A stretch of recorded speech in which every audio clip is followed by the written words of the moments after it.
Atos 21, a partir do versículo 18. Nessa introdução, gostaria de ler os versículos 18 e 19. Acompanhe com fé a leitura da palavra do Senhor. No dia seguinte, Paulo foi conosco, encontrar-se com Tiago, e todos os presbíteros se reuniram.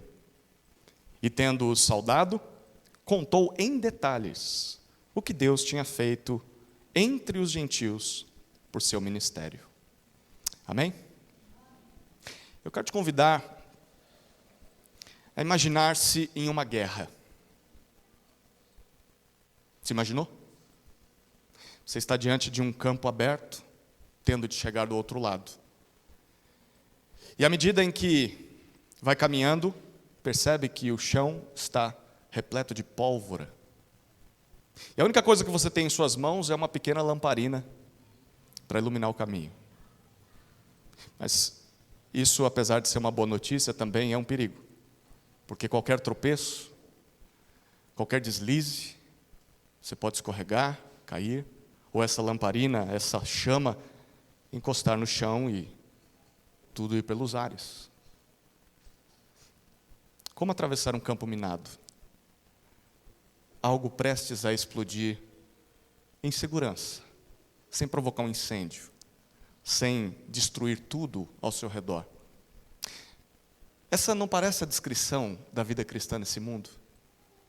Assim, quantas vezes você não se viu em uma situação de meio que ter de pisar em ovos, tomar cuidado com cada movimento, porque uma faísca e tudo pega fogo, um conflito é iniciado, uma briga com talvez sem possibilidade de resolução.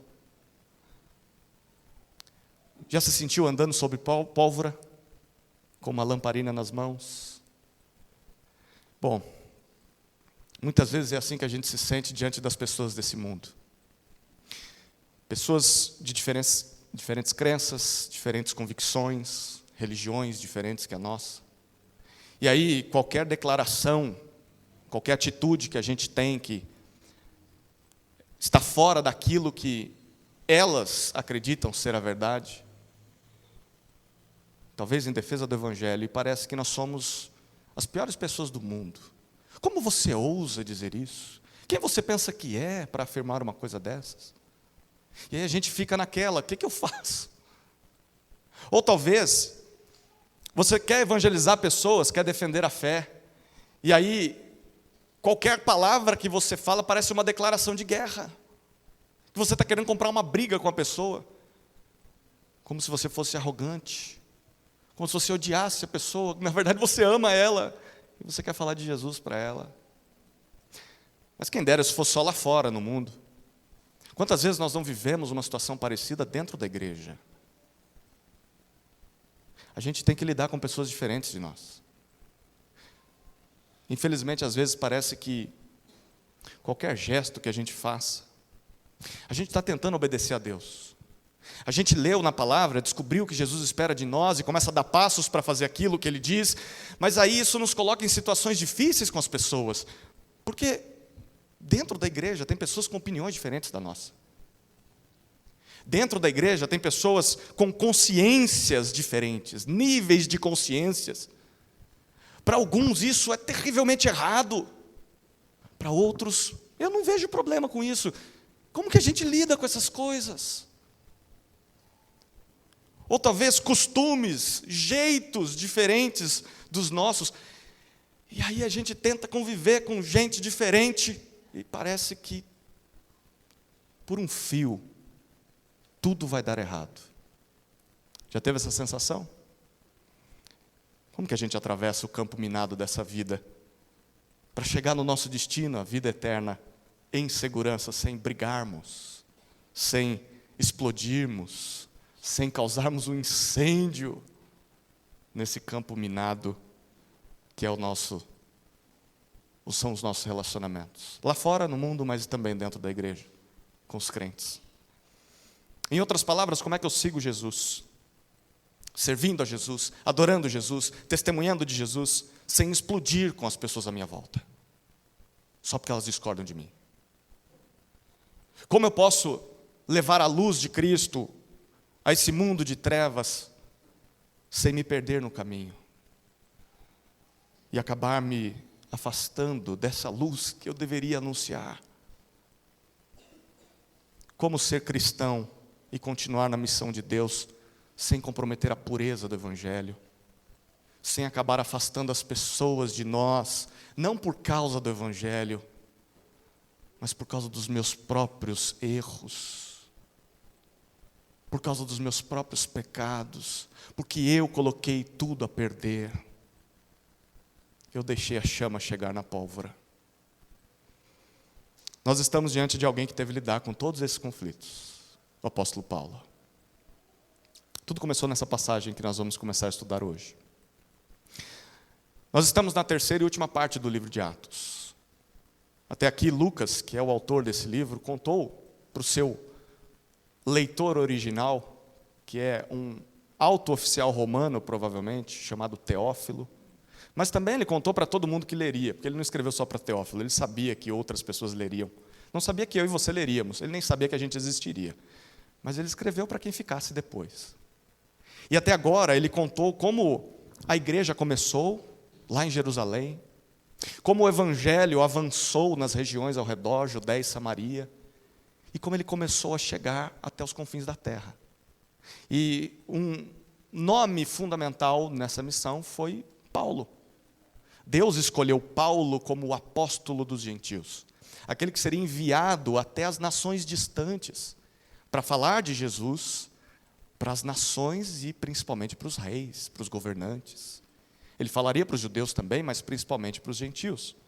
E a gente tem visto como Deus, ao chamá-lo, disse que ele também sofreria nessa missão. A gente meditou bastante sobre isso semana passada. Bom, por meio de Paulo, muitas pessoas foram salvas.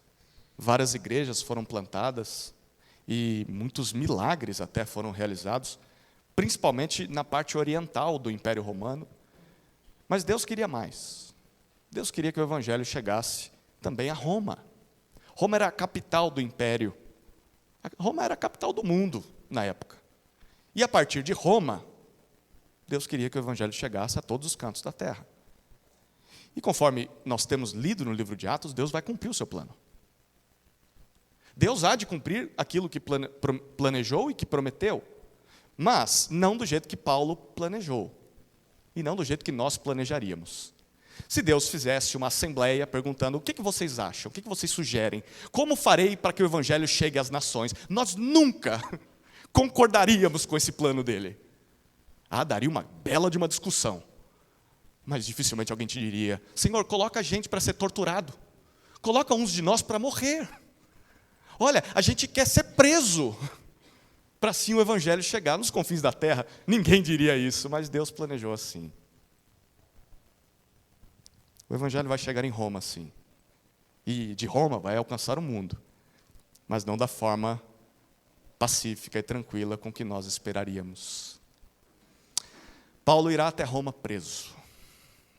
É assim que ele chegará em Roma.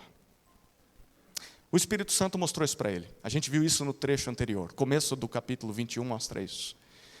Até porque o Evangelho é a mensagem do rei Messias que foi rejeitado, que foi preso, que foi humilhado e foi morto por seu próprio povo. Então não é de se esperar menos dos seus seguidores. O mundo também odiará o Evangelho como odiou o Salvador. É por isso que Lucas escreve para nós, a partir de agora, tanto sobre a prisão de Paulo. Se você ler o restante do livro de Atos, parece que Lucas está rodando em círculos, assim. Ele poderia ter resumido tudo em um capítulo.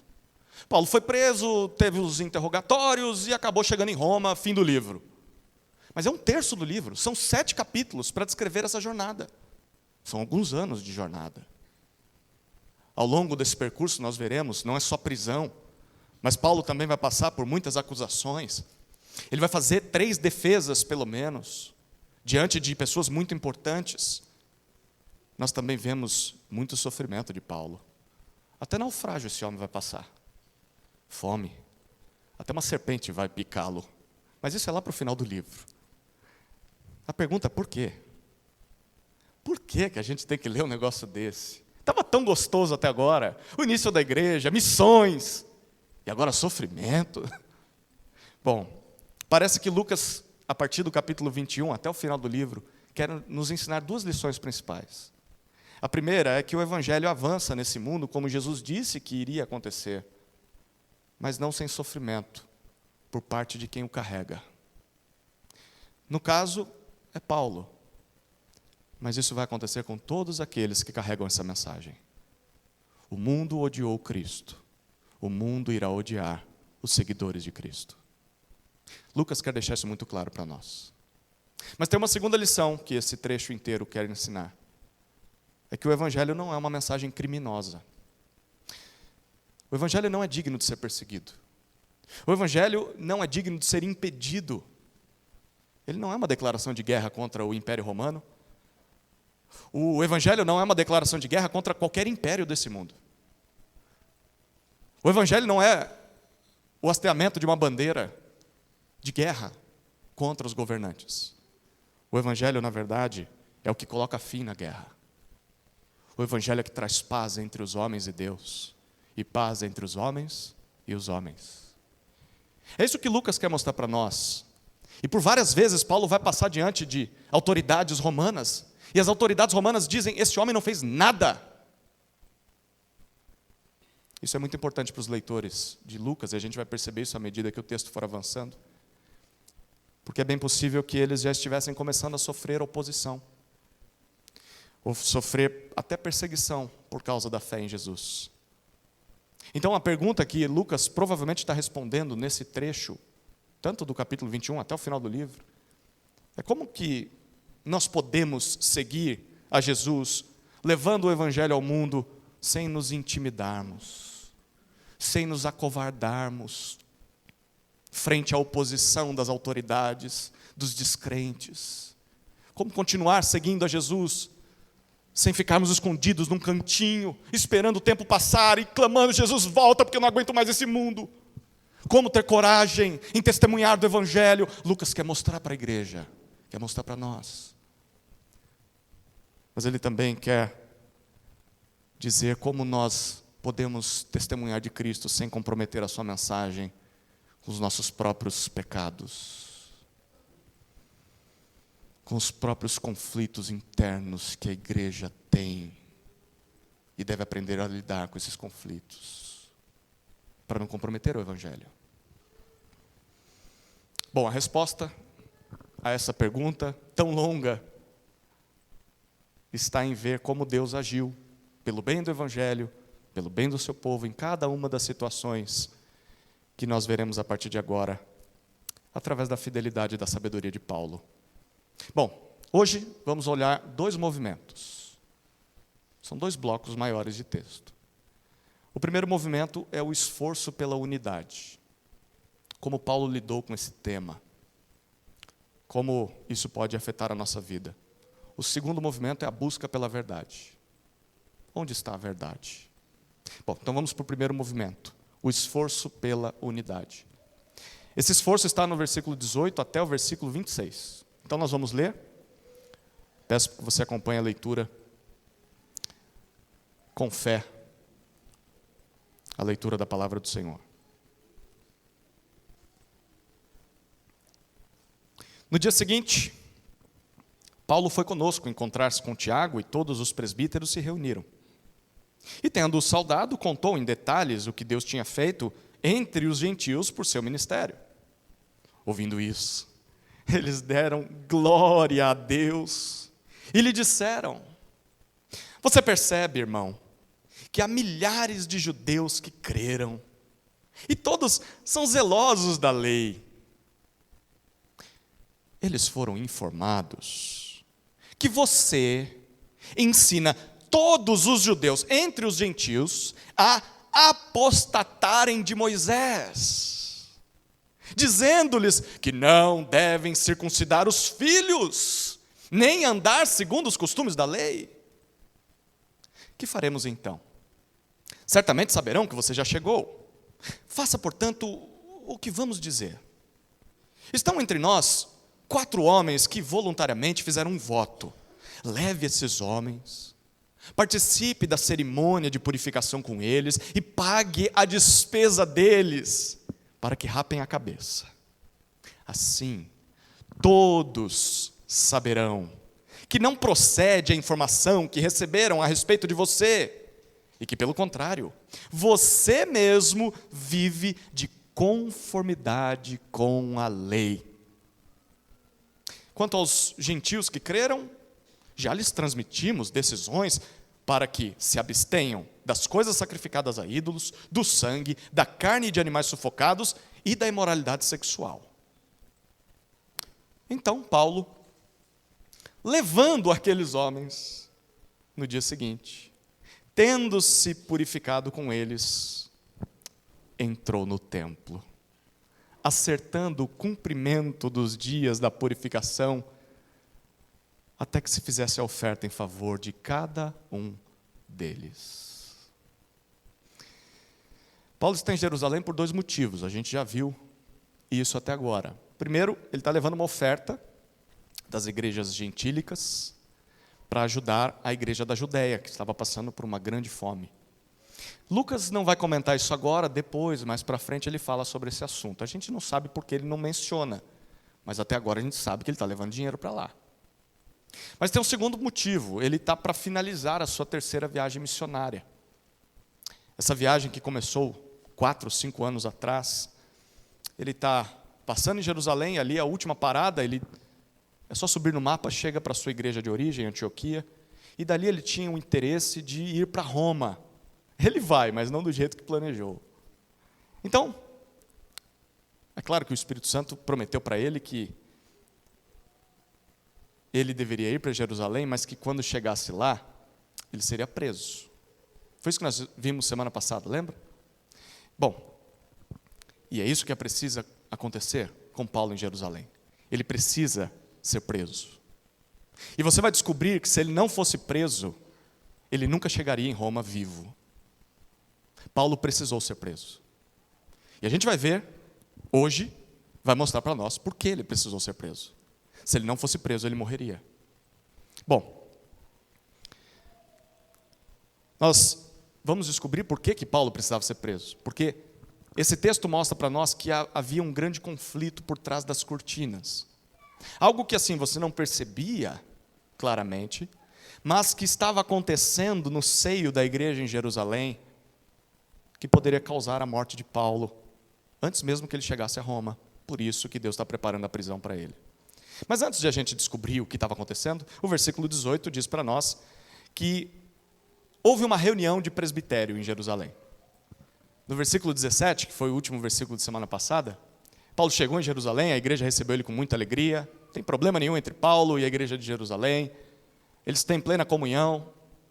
E aí o dia se passa, no outro dia, Paulo então vai ter uma conversa com a liderança. E o versículo 18 diz para nós que ele se reúne, junto com Lucas e seus companheiros, primeiro com Tiago e junto com os demais presbíteros. Já há alguns anos, Tiago não é o apóstolo, porque ele já morreu lá no capítulo 12 de Atos. Mas esse Tiago aqui é o irmão de Jesus, autor da carta de Tiago no Novo Testamento, uma das primeiras cartas escritas no Novo Testamento. Já há alguns anos, Tiago é o líder dessa igreja. Desde que Pedro teve que sumir no mapa, por causa de Herodes que queria matá-lo, Tiago aparece assim em proeminência na liderança da igreja de Jerusalém. Em Atos 15 a gente viu isso bastante. E ele não está pastoreando sozinho, ele está pastoreando junto com outros presbíteros. Repare na ausência de alguns nomes, né? A gente esperaria ouvir falar de Pedro. Pedro é o apóstolo dos judeus. Cadê Pedro na igreja de Jerusalém? Cadê João? Cadê os demais apóstolos? Bom, a tradição diz para nós que, a essa altura, eles já provavelmente tinham ido para outros cantos do império para anunciar o evangelho. E quem ficou em Jerusalém cuidando da igreja foi Tiago, junto com esses presbíteros. O que acontece nessa reunião? Você já tentou, ou já teve o interesse de descobrir o que acontece numa reunião de presbitério? Bom, a gente já viu nesse livro que não é tão tranquilo assim, né? Nessa reunião também não vai ser tão tranquilo o assunto. Bom, primeiro, eles tratam de dois grandes assuntos. O primeiro assunto está no versículo 19. É sobre o que Deus fez entre os gentios por intermédio do ministério de Paulo. Paulo sauda os presbíteros e então ele fala sobre todos os milagres, todas as conversões, todas as plantações de igrejas que, olha o que o detalhe do texto diz, que Deus realizou.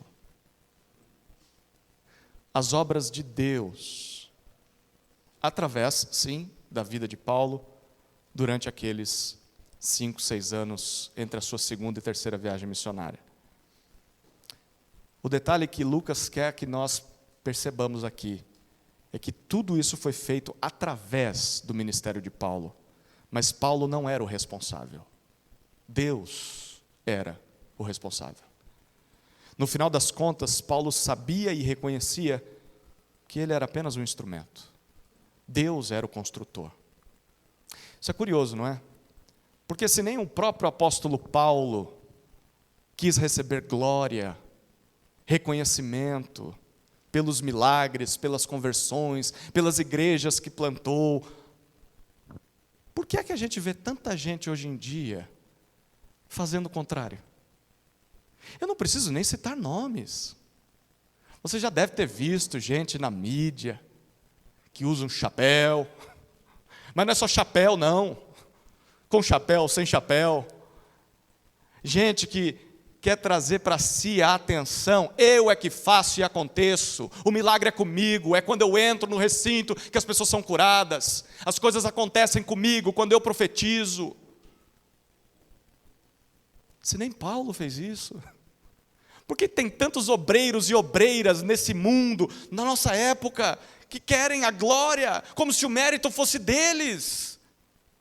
Queridos, se a obra de Deus está avançando nesse mundo, a glória não é nossa, a glória é dele. No máximo, nós somos apenas instrumento nas mãos do Redentor.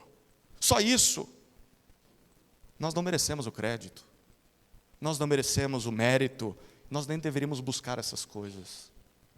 Muitas vezes a gente serve a Deus e quando as coisas acontecem do jeito que a gente esperava, a gente espera um tapinha nas costas, né? E aí o tapinha nas costas, o muito obrigado, ou parabéns, você fez um bom trabalho, não vem. E a gente fica frustrado. Você fez pelo tapinha nas costas? Ou você fez para a glória de Deus? Porque se aconteceu alguma coisa boa, é Ele quem merece o louvor. E Paulo reconhece muito bem isso. Só Deus merece o louvor. Nós somos só servos, exercendo nossa diaconia. A palavrinha traduzida no versículo 19 para ministério é essa, diaconia. Paulo era um diácono, um servo. Se ele se via assim, imagine nós. Certa vez, Lutero foi elogiado pelos frutos da reforma protestante. Conte-nos quais foram os segredos, Lutero. Como você se sente depois de toda a reforma protestante? O povo agora tem a Bíblia na sua língua, as pessoas podem conhecer a Deus por conta própria. Não dependem dos erros e abusos de pessoas que não são submissas à palavra. Sabe o que Lutero respondeu? Lutero disse, eu não fiz nada, a palavra fez tudo. No final das contas, se tem algum fruto bom no ministério do Evangelho, se ele prospera, é por obra e mérito de Deus, não é nosso. A glória não é nossa. E Paulo sabe muito bem disso. É exatamente isso que Tiago e os demais presbíteros reconhecem. O versículo 20 começa dizendo que quando eles ouvem Paulo, todos dão glória a Deus.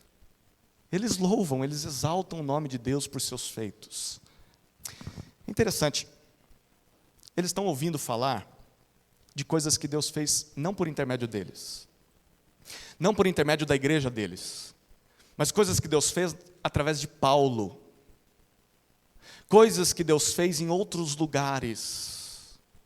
E ao invés de ter inveja, porque tem muita gente que tem inveja, nossa, aquela igreja está prosperando, deve ter coisa errada ali, não é possível. Por que a gente não prospera? Por que só Deus abençoa o outro e não abençoa a nossa igreja? Por que abençoa aquele missionário e não o outro? Ouvem críticas. Deve ter coisa errada ali. Mas você viu como eles fazem? Bom, se está cumprindo a palavra de Deus e está prosperando, a gente tem um bom exemplo aqui a seguir. Quando Deus age através de outras vidas, de outras igrejas, ao invés de criticar, de invejar, principalmente porque outros estão fazendo trabalho que nós não estamos fazendo. Porque o evangelho era para chegar até os gentios, mas a igreja de Jerusalém não fez esse trabalho. Paulo está fazendo esse trabalho. E eles reconhecem, eles louvam a Deus. Quando você descobre de que Deus está usando outras vidas, como você reage? Ou você queria ser essa vida?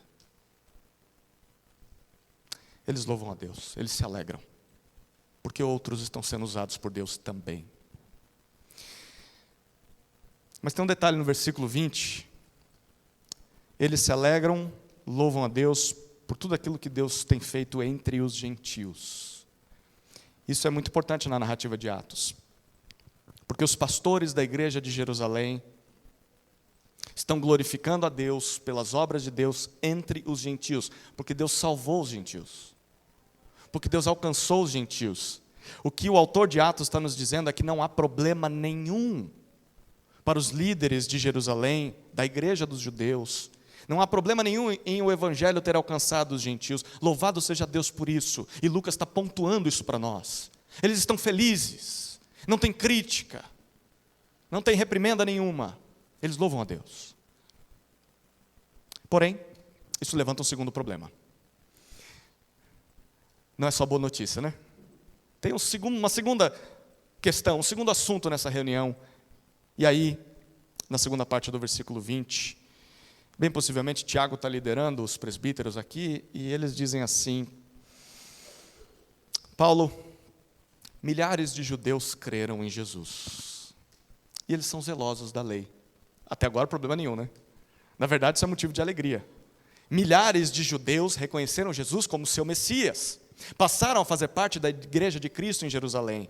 A única questão é que assim, eles não deixaram de ser judeus. São zelosos pelas tradições. Eles creem em Jesus como Messias, mas continuam com seus costumes. Bom, nenhum conflito até então. Pois é, Paulo. O problema, Paulo, diz o versículo 21, é que eles foram informados, não por nós. E o texto está deixando isso muito claro. Foram informados que você, Paulo, ensina todos os judeus que vivem entre os gentios, ou seja, aqueles que estão fora da Judeia. Todas essas igrejas que você plantou aí, por onde você passa, esses judeus daqui que creram, foram informados que você ensina todos os judeus aí por fora. Olha o que o texto diz: a apostatarem de Moisés, a se rebelarem contra Moisés, a abandonarem Moisés. Aqui começa o problema. O que provavelmente aconteceu? Obviamente, alguém ou alguns entraram na igreja, pessoas que não fazem parte dessa liderança, porque senão eles diriam: nós falamos isso. Não, eles foram informados, alguém veio falar.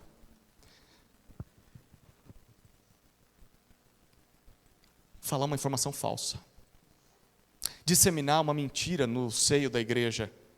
E olha o que eles diziam, o versículo 21 continua. Essas pessoas informaram a igreja de que Paulo dizia, primeiro, que os judeus não deviam mais circuncidar os seus filhos. Segundo, que não deviam andar segundo os costumes da lei. Por exemplo, não pode mais guardar o sábado, que Paulo ordenava todos os judeus a pararem de guardar o sábado. Ordenavam eles a pararem de ter as cerimônias de purificação ou observar as dietas alimentares. Bom, pergunta para você que está se formando no vestibular cristão. Em algum momento da narrativa de Atos, nós vimos Paulo ensinando alguma dessas coisas? Sim ou não? Você lembra de alguma ocasião em que ele falou essas coisas? Ou talvez nas suas cartas, você lembra de Paulo falando alguma coisa assim? Não. Só no livro de Atos nós já vimos duas ocasiões. Por exemplo, em Atos 16, quando ele chama Timóteo para acompanhá-lo, lembra que ele circuncida Timóteo? Era uma cerimônia judaica, porque ele sabia que Timóteo não era circuncidado, mas era um judeu por causa da sua mãe, e que para ter abertura nas sinagogas deveria estar circuncidado. Ele cumpriu a lei. Um pouco mais à frente, lá no capítulo 18, lembra que ele fez um voto quando ele estava em Corinto? Ele quase morreu em Corinto. Passou um tempo difícil lá e provavelmente fez um voto: Senhor, se eu sobreviver aqui, eu vou entregar uma oferta para o Senhor, vou raspar minha cabeça, que era um voto que se fazia na época. Paulo fez isso. Paulo não estava mandando ninguém abandonar a lei, abandonar Moisés, pelo contrário. Lá em 1 Coríntios, capítulo 7, versículos 17 a 19, um texto que ele escreveu alguns meses antes dessa história. Você vai lembrar desse texto. Eu vou falar aqui, você vai lembrar. Paulo disse assim: no mais, que cada um ande segundo o que o Senhor lhe concedeu, conforme Deus o chamou. É isto que ordeno em todas as igrejas. Foi alguém chamado estando circunciso? Não desfaça a circuncisão. Foi alguém chamado estando incircunciso? Não se faça circuncidar. Foi chamado judeu? Continua judeu. Não precisa desfazer isso. Foi chamado não judeu? Não se torne judeu, não precisa também. A circuncisão em si não é nada. A incircuncisão também nada é, mas o que vale, diz Paulo, é guardar os mandamentos de Deus. Paulo ensinava a todos, judeus ou gentios, a simplesmente obedecerem a Deus. E então, mantenham suas características culturais. Se elas não forem pecado, não tem problema nenhum. Queridos, isso é muito rico para nós. Porque, de acordo com o que Paulo realmente ensinava, para crer em Jesus, você não precisa deixar de ser judeu, não precisa deixar de ser grego, não precisa deixar de ser americano, não precisa deixar de ser brasileiro. Basta se arrepender e crer no Evangelho. Aí você vê as igrejas no Brasil, tem muita igreja tocando chofar. Já viu? Usando quipá. Querendo ser judia. Eu fico imaginando Paulo nessas igrejas. O que vocês estão fazendo, gente? Vocês nunca leram o que eu escrevi? Não precisa. Deus quer usar as características culturais de vocês. Deus não tem só uma característica no seu povo, Ele quer toda a tribo, toda a raça, toda a cultura, toda a língua, toda a nação. É um só povo reunido em torno de Cristo, cada um com as suas características. Então, para crer em Jesus, você não precisa deixar de ser quem você é, no sentido de cultura. Mas, quando você crê em Jesus, não precisa abandonar isso também. Você não precisa se tornar judeu, não precisa se tornar judaizante. Você deve apenas buscar a santificação no lugar e na cultura que Deus te chamou. Claro, rejeitar os pecados comuns dessa cultura, redimir essa cultura, mas continuar sendo brasileiro, porque Deus quer usar o brasileiro para anunciar o evangelho dele. Bom, mesmo sendo tão claro a respeito dessas coisas, Paulo tinha escrito sobre isso. Ele teve as suas palavras distorcidas por aqueles que chegaram até Jerusalém. Isso nos faz lembrar algo que Pedro também disse quando está finalizando a sua segunda carta. Você vai lembrar desse texto também, 2 Pedro 3,16. Pedro diz assim: olha, nas cartas do nosso amado irmão Paulo, tem algumas coisas difíceis de entender. A gente concorda com Pedro. Tem umas coisas difíceis de entender em Paulo. Mas ele diz assim: essas coisas difíceis de entender, que aqueles que não têm instrução e são instáveis deturparão. Como também deturparão as demais escrituras para a sua própria destruição. Querido, sabe o que isso nos lembra? Paulo foi claro, mas não importa o quanto nos esforcemos para ser claros quanto ao Evangelho, ainda assim, pessoas mal intencionadas podem distorcer nossas palavras, como distorceram as de Paulo. Pessoas mal intencionadas podem mentir sobre nós, e outros podem acreditar nelas. Outros podem nos entender errado por causa dessas fofocas, dessas mentiras. Por isso, nós não podemos acreditar em tudo que ouvimos de alguém. O que nós devemos fazer é ir à fonte, direto na fonte. Estão falando aí que você falou isso, eu quero ouvir de você. Eu quero ouvir de você, olho no olho. Não vou ficar com a fofoca, não vou ficar com o que falaram. Eu quero descobrir a verdade, eu só vou descansar quando eu descobrir a verdade. Queridos, que nós não sejamos do grupo daqueles que creem em informações falsas sobre a vida de alguém e disseminam essas informações falsas, porque isso causa um mal terrível entre o povo de Deus. Você vai ver o conflito que vai causar aqui. Bom, Tiago e os presbíteros de Jerusalém fazem uma proposta para Paulo, versículo 22. Vamos tentar resolver a questão, tadinho. Vai resolver coisa nenhuma, mas eles acham que vai resolver. Versículo 22, eles dizem, olha, todo mundo vai saber que você está aqui, Paulo. Você veio para a festa de Pentecostes, tinha muitos judeus na cidade. Tanto os crentes quanto os não crentes vão saber que você está aqui. Por isso, eles recomendam, versículo 23 e versículo 24. Vá com esses 4 judeus que estão aqui. Eles fizeram um voto, provavelmente o voto de Nazireu. Se você quiser mais detalhes sobre esse voto, vá para número 6. Por causa do tempo não dá para destrinchar isso. Mas era um tempo de dedicação ao Senhor, eles se privavam de algumas coisas, depois de um tempo tinham que ir no templo, pagar uma oferta, se purificar e raspar a cabeça, que eles deixaram o cabelo crescer como sinal desse voto. Então ele fala, esses homens fizeram esse voto, são judeus, então participa da cerimônia de purificação com eles, pague a despesa da oferta deles, você pague. São eles que fizeram o voto, mas você pague. E aí o finalzinho do versículo 24 diz, assim todos saberão de 2 coisas.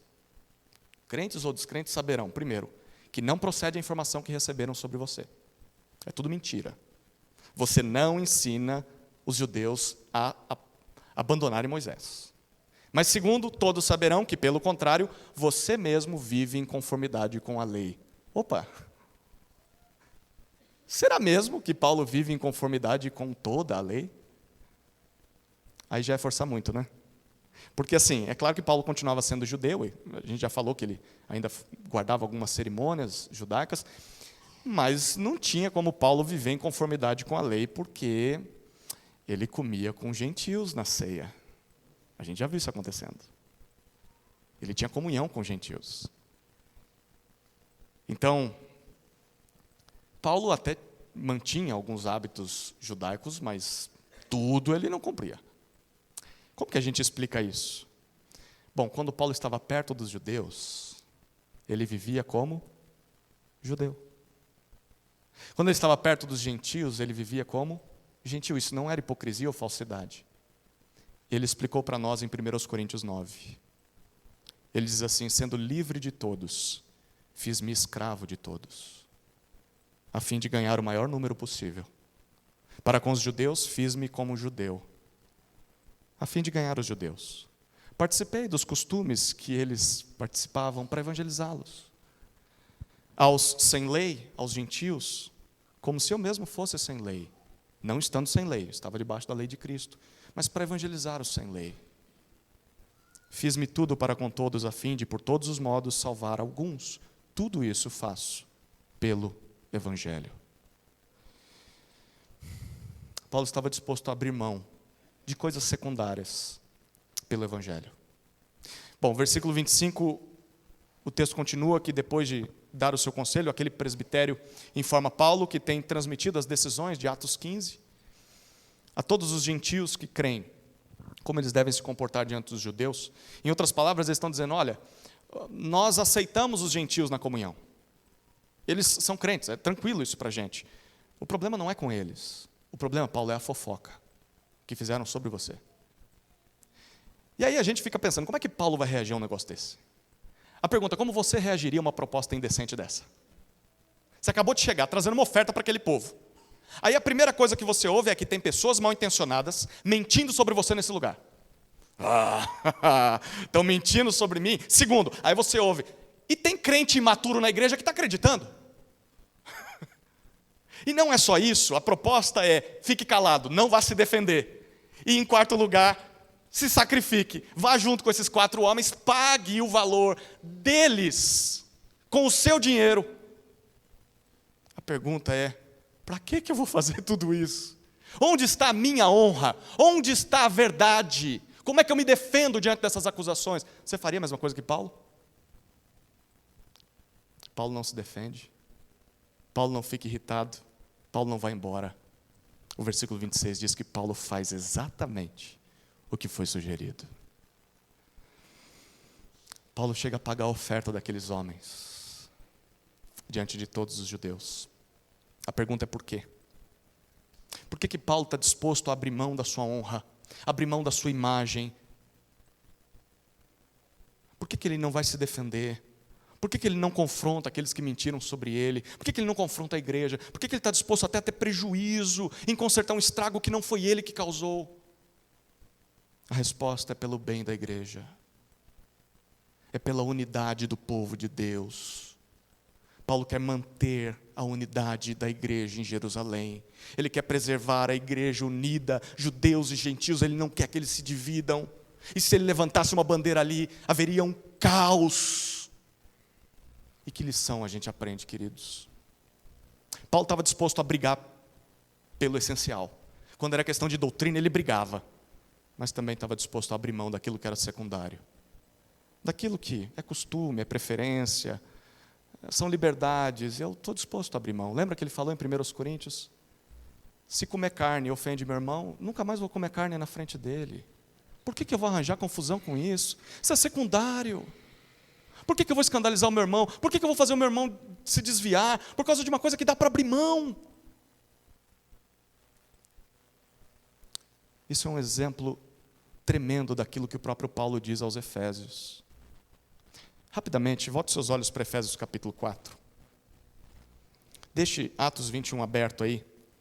Mas Efésios capítulo 4, esse texto vai ganhar outros contornos para você depois dessa história de Atos 21. Efésios capítulo 4.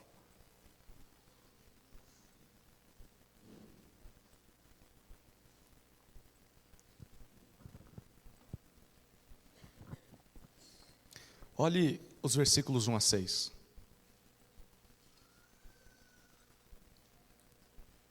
Imagine que quem está escrevendo esse texto é alguém que está vivendo a história de Atos 21.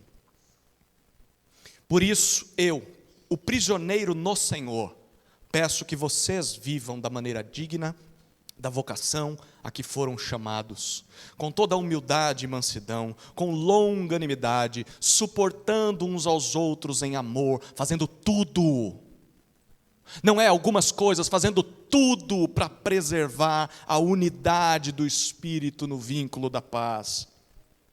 Há somente um corpo e um só Espírito, como também é uma só a esperança para a qual vocês foram chamados. Há um só Senhor, uma só fé, um só batismo, um só Deus e Pai de todos, o qual é sobre todos, age por meio de todos e está em todos. O que Paulo está dizendo nesse texto, queridos, para judeus e gentios que estavam na igreja de Éfeso, apesar das suas diferenças, apesar das coisas que separam vocês por questões culturais, por questões de preferência, por questões de hábitos, de costumes, façam o máximo esforço para preservarem a unidade do Espírito, porque em Cristo Deus reuniu vocês em um só povo, não tem dois povos, só tem um. Façam tudo o que for preciso para viverem juntos. A pergunta é: você tem feito isso? Você tem se esforçado para suportar o seu irmão? E não é aguentar, tem que aguentar aquele chato lá. Não, suportar é dar suporte. É o que o púlpito está fazendo com a minha Bíblia. Ele está segurando a minha Bíblia para ela não cair no chão. Isso é suportar o irmão. É segurá-lo para que ele não caia. Você está fazendo tudo o que está ao seu alcance para suportar o seu irmão? O que falta talvez ainda abrir mão na sua vida, na sua liberdade, no seu orgulho, para que a igreja cresça? Do que é que você pode abdicar, sem que seja pecado, claro, pela unidade da igreja? Que prejuízos Jesus está pedindo para que você assuma, para que o corpo de Cristo cresça? Paulo assumiu um alto custo pelo bem da igreja. Que custo você está assumindo? Chegamos no segundo movimento do texto, a busca pela verdade. Volte lá para Atos, nós vamos ler os versículos 33 a 36. Atos 21, 33 a 36.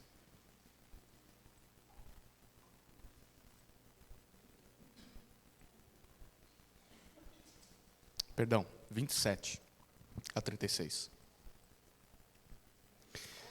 Quando já estavam por findar os 7 dias, os judeus que tinham vindo da província da Ásia, ao verem Paulo no templo, alvoroçaram todo o povo e o agarraram, gritando: Israelitas, socorro!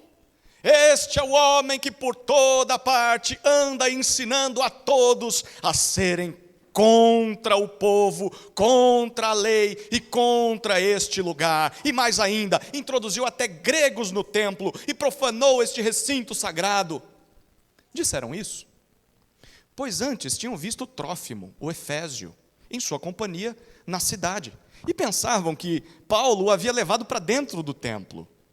Toda a cidade ficou em grande alvoroço, e o povo veio correndo, agarraram Paulo e o arrastaram para fora do templo, e imediatamente os portões, as portas foram fechadas. Procurando eles matá-lo, chegou ao conhecimento do comandante das tropas romanas que toda Jerusalém estava amotinada. Então este, levando logo soldados e centuriões, correu para o meio do povo. Ao verem chegar o comandante e os soldados, pararam de espancar Paulo. O comandante se aproximou e ordenou que Paulo fosse preso e amarrado com 2 correntes. Então perguntou quem era e o que havia feito.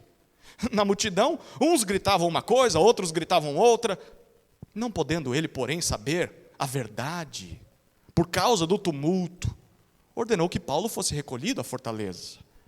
Ao chegar às escadas, foi preciso que os soldados o carregassem por causa da violência da multidão, pois a massa de povo o seguia gritando: mate-o!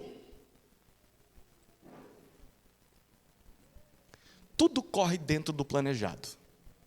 Os 7 dias de purificação estão se passando, mas o versículo 27 diz para nós que no último momento, alguns judeus vindos da província da Ásia, você lembra deles? Lá da região da Galácia, da região de Éfeso, de Colosso. Essas cidades são famosas nas cartas de Paulo por falsos mestres, judaizantes. Homens que exigiam que os gentios que criam em Jesus se tornassem judeus. Eles vieram até Jerusalém para a festa. E eles veem Paulo. Se fosse para a população de Jerusalém, estava tudo bem. Paulo está em paz com os judeus. Mas eles vêm de fora. E eles causam um grande alvoroço.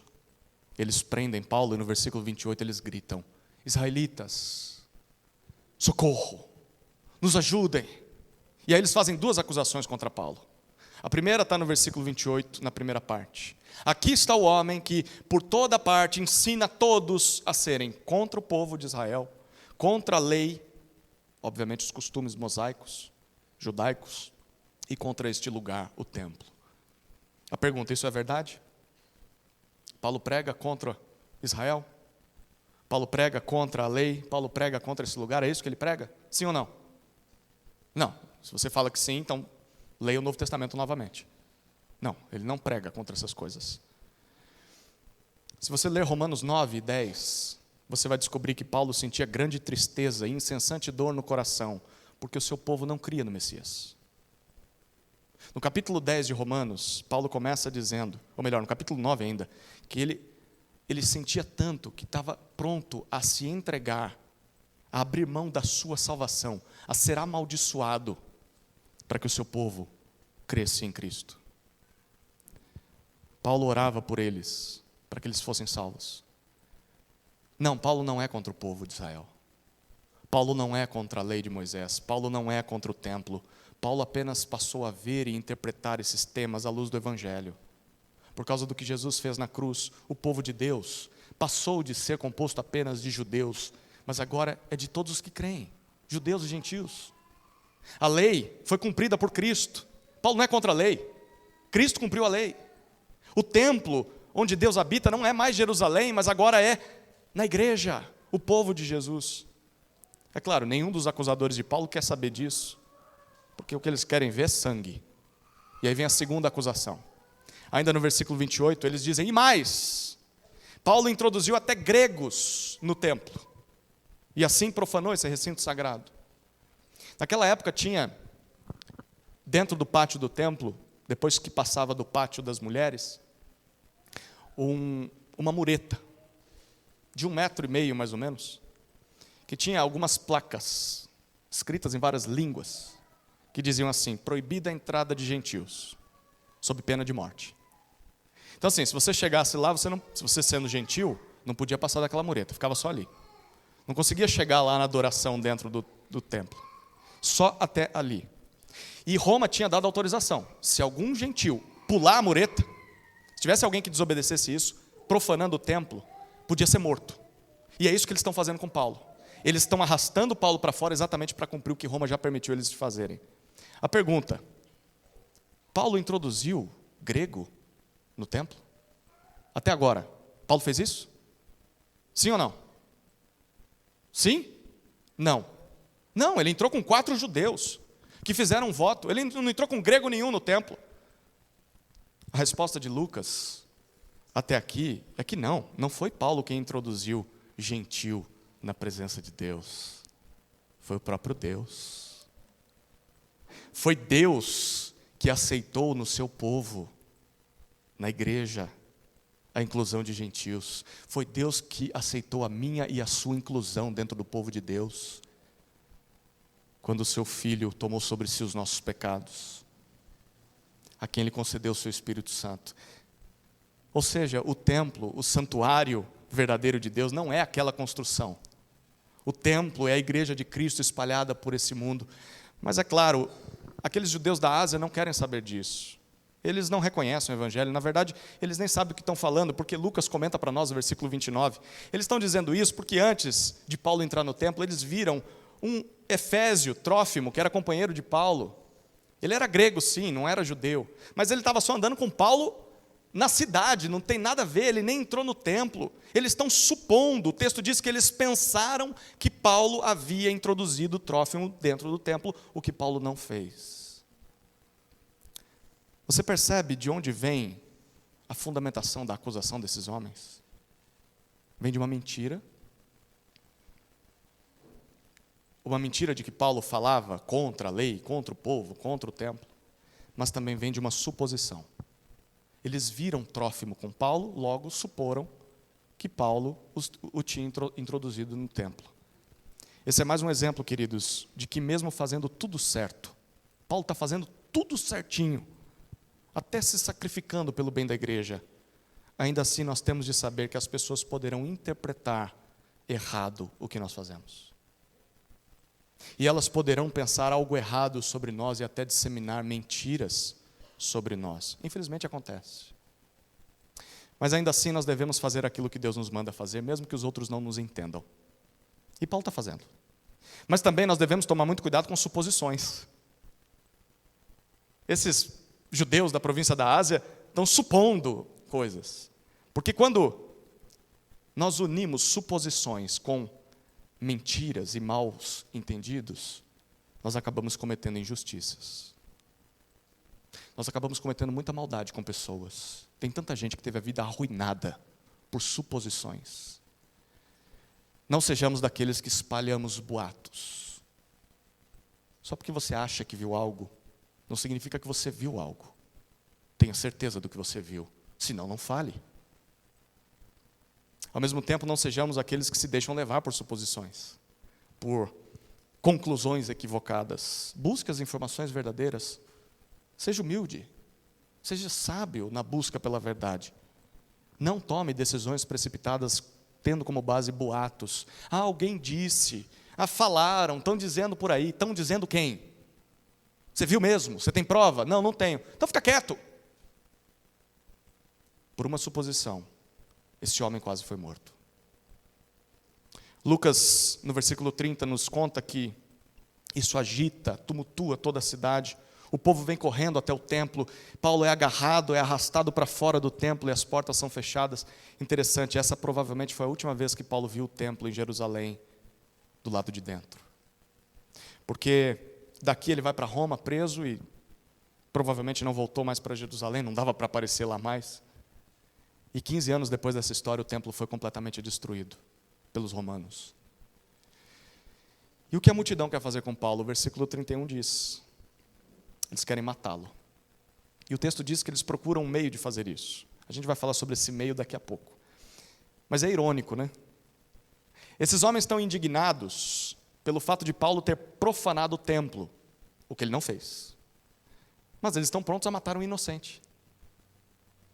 É claro, eles são assassinos com consciência. São assassinos reverentes. Não vamos matar dentro do templo. Então, ele profanou o templo, ninguém tem prova. Então vamos matá-lo, fora do templo. Arrastam Paulo para fora. Quanta hipocrisia, né? Pessoas inflamadas por outros mal intencionados estão prontos a fazer o mal contra Paulo, mas não abrem mão da sua religiosidade. Não abrem mão da sua pureza, como se isso mudasse alguma coisa. Quantos não são os que fazem o mesmo hoje em dia? São demônios na vida de outras pessoas. Gente que é um diabo na vida do marido, uma diaba. Um diabo na vida da sua esposa, dos seus filhos. Terrível no trabalho, terrível na escola, terrível com os familiares, com os vizinhos, mas de domingo, quando ele está na frente do pastor, quando ele está na frente da igreja, quando ele está na frente de outros crentes, é um santo. Ó Senhor, usa a minha vida para a tua glória. Hipócrita, hipocrisia, age como se nada aquilo tivesse acontecido durante a semana e está aqui oferecendo sacrifício de tolo, com lábios mentirosos e falsos. Não é isso que Deus quer de nós. Se nós queremos agradar a Deus, deve haver uma sincronia entre a nossa adoração no domingo e a nossa prática na segunda-feira. O próprio Jesus disse isso em Mateus 9,13. Vão e aprendam o que significa. Quero misericórdia, não apenas sacrifício. Bom, a notícia do tumulto chega aos ouvidos de alguém. O versículo 31 continua dizendo: o comandante das tropas romanas. O que ele faz? O texto mostra para nós uma pressa. Porque assim, qualquer problema ali gera um tumulto que não dá para controlar. Então, ele corre com a tropa até o meio da multidão. E quando o povo vê os soldados, o versículo 32 diz: eles param de espancar Paulo. Não, você não leu errado, não. Eles estão espancando Paulo. Essa é a forma com que eles procuraram matá-lo. Não era, vamos planejar como a gente vai matar. Não, eu dou o primeiro chute e vem você. Vamos espancar esse cara até matá-lo. Com base em mentiras e suposições. Pessoas que diziam amar a Deus estavam espancando alguém inocente. Não é de hoje que religiosos estão dispostos a matar pessoas em nome da sua fé, sem que seja para se defender. A história está aí para contar isso para nós. Portanto, nós não devemos nos surpreender com atrocidades feitas em nome de Deus, mas que são motivadas por desejos egoístas. Tem muita gente que usa o nome de Deus, mas Deus nunca mandou eles fazerem isso. Ao mesmo tempo, nós temos de zelar por nossas atitudes. Não sejamos nós aqueles que praticam esse tipo de maldade. Talvez você diga, não, eu nunca chutei a cabeça de Paulo.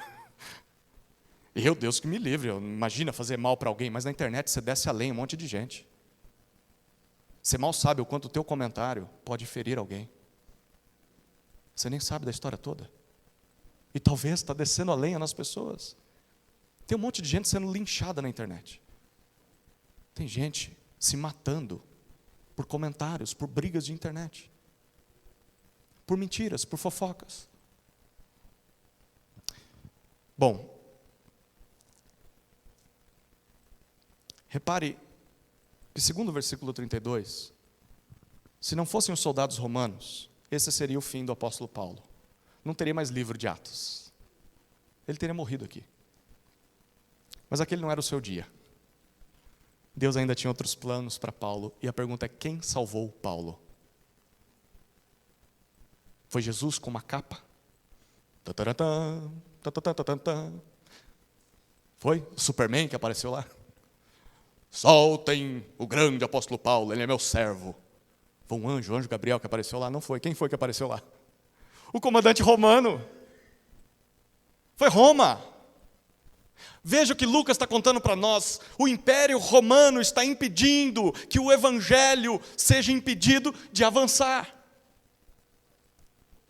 O Império Romano está preservando a vida do apóstolo Paulo. De fato, Deus tem os seus meios. muito peculiares para cumprir os seus planos nessa terra, queridos. E Deus pode usar até mesmo um governo mau, um governo pagão, ímpio, para realizar os seus planos. Nosso Deus é soberano. O nosso Deus é soberano. O comandante manda amarrar Paulo, diz o versículo 33, com 2 correntes, e essas 2 correntes vão acompanhar Paulo até o final do livro de Atos. Você precisa imaginar Paulo agora, com as mãos amarradas aos seus pés. Esse é o apóstolo Paulo até o final de Atos.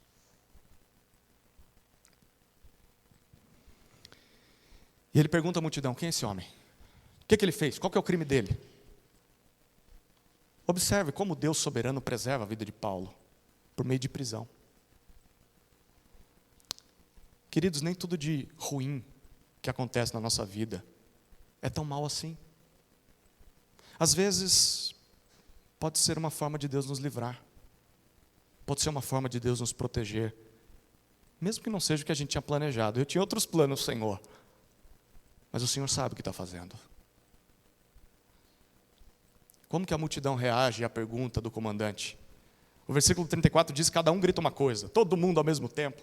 E o resultado, diz o versículo 34, o comandante não consegue chegar à verdade. É interessante, o texto diz: não conseguindo descobrir a verdade por causa do tumulto da multidão, ele manda recolher Paulo à fortaleza. O quartel-general se chamava Antônia, ficava do lado do templo, colocado lá estrategicamente, porque os judeus gostavam de fazer uma bagunça, né? Então, ficava lá um quartel com soldados só esperando uma bagunça.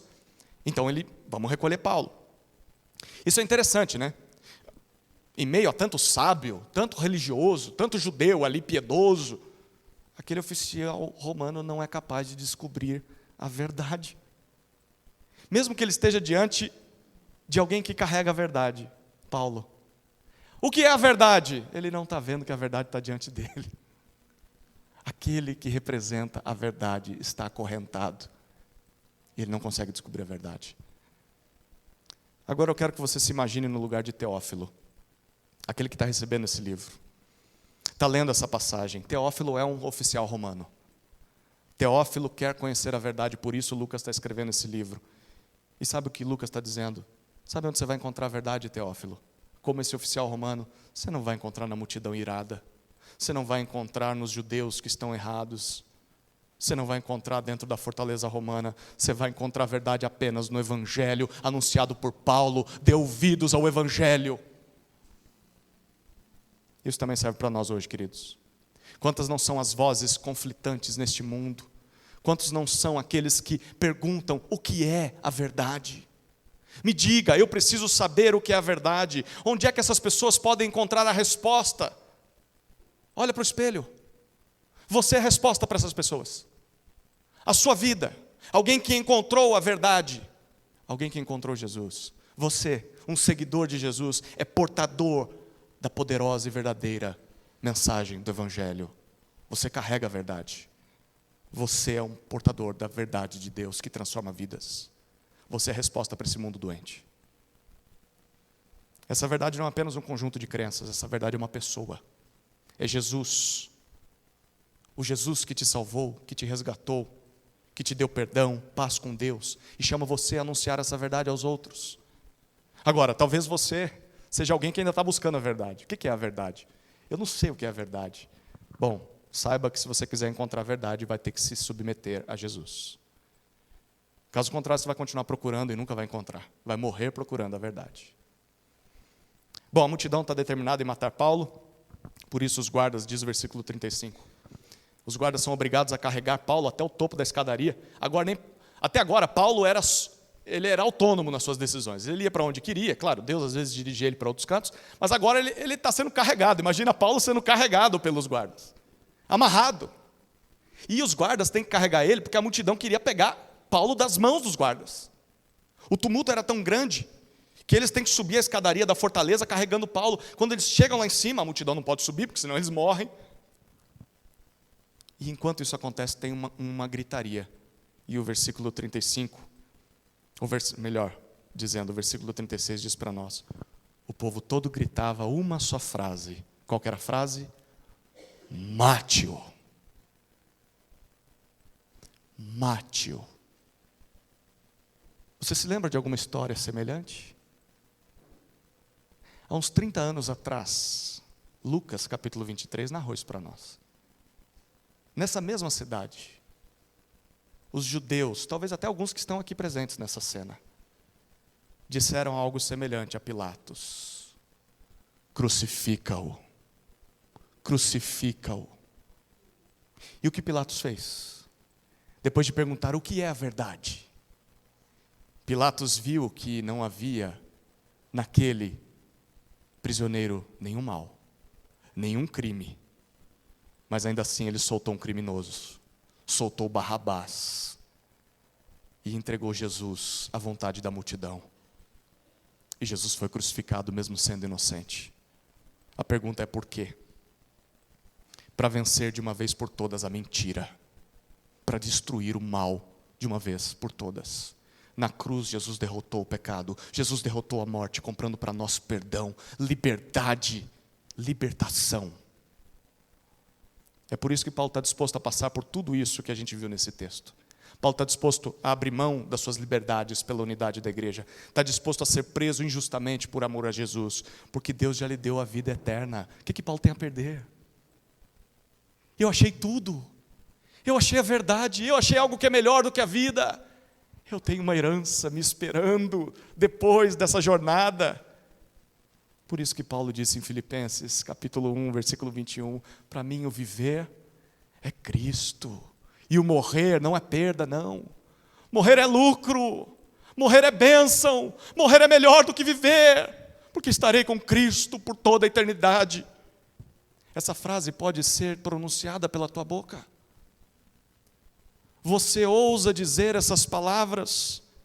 Você está disposto a não só morrer por Jesus, porque talvez no Brasil, pelo menos nessa geração, eu acho que dificilmente alguém vai morrer por Cristo para valer. Mas você está disposto a viver por Ele? Está disposto a dizer para mim, o viver é Cristo. Vou viver por Cristo. E se eu morrer, é bônus, é vantagem, a vida eterna me aguarda, aqui não é tudo que eu tenho, eu estou disposto a abrir mão da minha vontade, estou disposto a abrir mão de liberdades, por amor a Jesus, eu já entreguei minha vida a Jesus, por que não viver tudo aquilo que Jesus planejou para mim, por que não me permitir ser um instrumento nas suas mãos, o que é que me impede? O que vai acontecer em seguida? Quer descobrir? Não falte domingo que vem. Ou leia a sua Bíblia, você pode fazer isso também. Mas por hoje, o que a gente viu já é suficiente para nos ajudar a como andar nesse mundo, nesse campo de pólvora, com a chama nas mãos. A chave para cumprirmos essa jornada, chegarmos do outro lado desse campo minado, sem produzir incêndios, explosões, é olhar para a própria chama. Olhe para a lamparina que você carrega. É a mensagem do Evangelho. Essa chama é o que vai te ensinar a caminhar. Olhe para o Evangelho e aprenda a dar um passo de cada vez. Olhe para Jesus. Olhe para Jesus. Jesus fez tudo o que podia, inclusive dar a sua própria vida para promover unidade na igreja. E conforme Paulo, nós devemos seguir o exemplo de Cristo. Porque essa unidade já existe, a gente não tem que criar unidade, só preservar. Olhe para Jesus. Jesus é a verdade que ilumina esse mundo de trevas, esse mundo cheio de mentira, de maldade. E Jesus quer nos usar como instrumentos para que outros também possam sair da escuridão. Para que outros possam encontrar a vida eterna, mesmo que para isso, talvez nós tenhamos que sofrer pelo Evangelho. Talvez tenhamos de abrir mão de algumas preferências. Então, queridos, na guerra da vida cristã, em meio a esse campo de batalhas escuro, sombrio, andando em terrenos perigosos lá no mundo e aqui dentro da igreja, continue olhando para a luz, continue olhando para Jesus. Certamente Jesus vai te ensinar a dar os passos corretos, um passo de cada vez, até que você chegue do outro lado, o nosso lar celestial. Amém? Vamos orar. Pai, te louvamos pela tua palavra que é a verdade. Santifica-nos por meio dela. Purifica a nossa vida, Senhor, e nos usa como instrumentos nas tuas mãos. Queremos poder dizer, Senhor, que para nós o viver é Cristo e o morrer é lucro. Em nome de Jesus. Amém.